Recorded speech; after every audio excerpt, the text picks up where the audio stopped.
Assalamualaikum warahmatullahi wabarakatuh. Halo teman Zaza, Teman Zahra Iza, apa kabar semuanya? baik ya? Kalau baik, jawabnya Alhamdulillah, luar biasa. Allahu Akbar, yes. Nah, pada podcast kali ini kita mau membahas tentang apa sih? Jadi, karena setiap podcast teman Zaza selalu membahas tentang sejarah kebudayaan Islam, maka dari itu kita akan mempelajari tentang peristiwa kerasulan Nabi Muhammad SAW. Simak dan dengarkan baik-baik ya teman-teman. Yaitu di mana Nabi menerima wahyu yang pertama. Nah, ada yang tahu nggak bagaimana Nabi menerima wahyu yang pertama? Jadi, yang pertama, Nabi berkholwat di Gua Hira. Yang pertama yaitu Nabi bertafakur di Gua Hira saat menjelang usia 40 tahun. Nabi Muhammad sering berkholwat atau mengasingkan diri di Gua Hira. Gua Hira sendiri terletak di Jabal Nur atau Bukit Nur yang letaknya tidak jauh dari kota Mekah. Nah, Nabi berkholwat karena Nabi merasa tidak nyaman dan gelisah dengan perilaku dan kebiasaan penduduk Mekah yang suka berjudi, mabuk-mabukan, berperang, dan lain-lain. Nah, kemudian apa sih yang terjadi?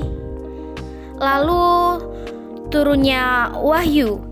Pada suatu malam ketika Nabi berkholwat di Gua Hira, datanglah malaikat Jibril alaihissalam membawa wahyu yang pertama.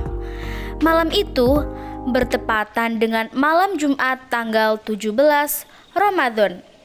Lalu Jibril berkata kepada Muhammad, "Iqra ya Muhammad," yang artinya bacalah hai Muhammad. Lalu Nabi menjawab, "Aku tidak bisa membaca." Nabi Muhammad adalah seorang ummi yang artinya tidak bisa membaca dan menulis. Kemudian Jibril mengulang meminta kepada Nabi Muhammad sampai 3 kali untuk membaca. Lalu Jibril melafalkan surat Al-Alaq ayat 1-5.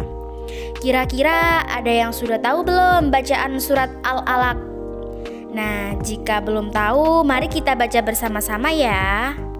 A'udzu billahi minasyaitonir rajim. Bismillahirrahmanirrahim. Iqra bismi rabbikal ladzi khalaq. Khalaqal insana min 'alaq. Iqra wa rabbukal akram. Alladzi 'allama bil qalam. 'Allamal insana ma lam ya'lam. Shadaqallahul adzim. Surat Al-Alaq ini merupakan wahyu pertama. Ayat ini sekaligus menjadi tanda bahwa Nabi Muhammad telah resmi diangkat sebagai Nabi dan Rasul. Setelah menerima wahyu yang pertama, Warokah berkata, "Demi Tuhan, yang datang kepadamu itu malaikat Jibril alaihissalam yang pernah datang kepada Nabi Musa. Baik-baiklah menjaga diri, tabahkan hatimu Muhammad." Tidak lama kemudian turunlah wahyu yang kedua, yaitu surat Al-Mudaththir ayat 1-7. Wahyu yang kedua tersebut merupakan perintah Allah kepada Nabi Muhammad untuk menyampaikan wahyu kepada seluruh umat manusia. Saat itu, Nabi mempunyai tugas baru, yaitu berdakwah. Nah, apa sih pengertian dari berdakwah itu? Berdakwah yaitu mengajak umat manusia kepada kebaikan, yaitu menyembah Allah Subhanahu wa Ta'ala yang merupakan Tuhan bagi seluruh umat manusia. Selanjutnya, Nabi mulai berdakwah dan orang yang pertama menerima dakwah Nabi Muhammad adalah istrinya sendiri, yaitu Khadijah.